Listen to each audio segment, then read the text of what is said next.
হাজবেন্ডকে বলছিলাম যে কতদিন মানে কত মাস পর আজকে মনে হয় ফিতা কাটবো।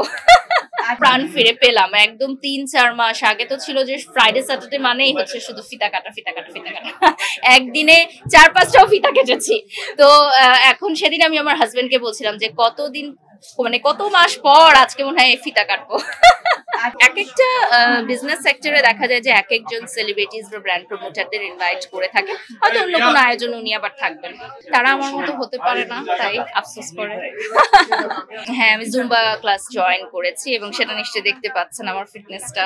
আমি আরেকটু চেষ্টা করছি আরেকটু ফিট হওয়ার জন্য, কারণ আসলে আমরা যে সেক্টরে কাজ করি এটা ক্যামেরার সামনে এবং আমাদের বিভিন্ন ধরনের ড্রেস পরতে হয়।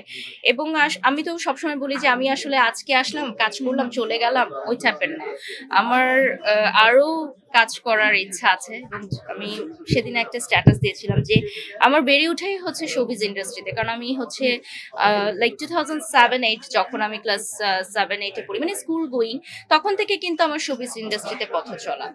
তো আমার বেড়ে ওঠাই আসলে এই মিডিয়া পাড়ায়। তো যারা আসলে অনেক সিনিয়র আর্টিস্ট আছেন তারা বলেন যে বাড়ির আসলো, বিয়েও হয়ে গেল, বাচ্চাও হয়ে গেল, সবকিছু দেখে ফেললাম, আর কি দেখতে হবে। তো বিষয়টা হচ্ছে যে আমার বেড়ে ওঠাই হচ্ছে এখানে।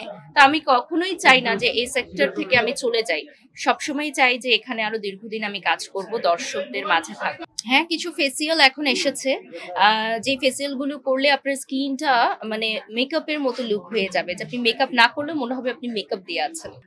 আমি যেহেতু এভরিডে মেকআপ নিতে হয় এবং ডিফারেন্ট ডিফারেন্ট মেকআপ নিতে হয়, ডিফারেন্ট ডিফারেন্ট আই লুক করতে হয়, সো ওই মানে ওইটা আমার জন্য না, ওটা হচ্ছে যারা এভরিডে নো মেকআপ লুকে থাকবে তাদের জন্য। সো আসলে আমার জন্য যেটা প্রয়োজন সেগুলো আমি নিয়ে থাকি। আর হ্যাঁ, প্রমোশনাল কাজে তো আমি করেই থাকি, বাট আমার জন্য যেটা দরকার সেটাই আমি আমার উপর অ্যাপ্লাই করি। হ্যাঁ, এর আগেও অনেকবার কাজ হয়েছে তাসনিয়া ফারিনের সাথে, আমাদের প্রোডাকশন হাউসেও কাজ করেছেন উনি। আর ভীষণ চমৎকার একজন মানুষ। আর একটা মজার বিষয় হচ্ছে ফারিন যখন ফার্স্ট এসেছেন শোবিজে মিডিয়াতে, তখন আমার সাথে তার কিছু ফটোশুট হয়েছিল।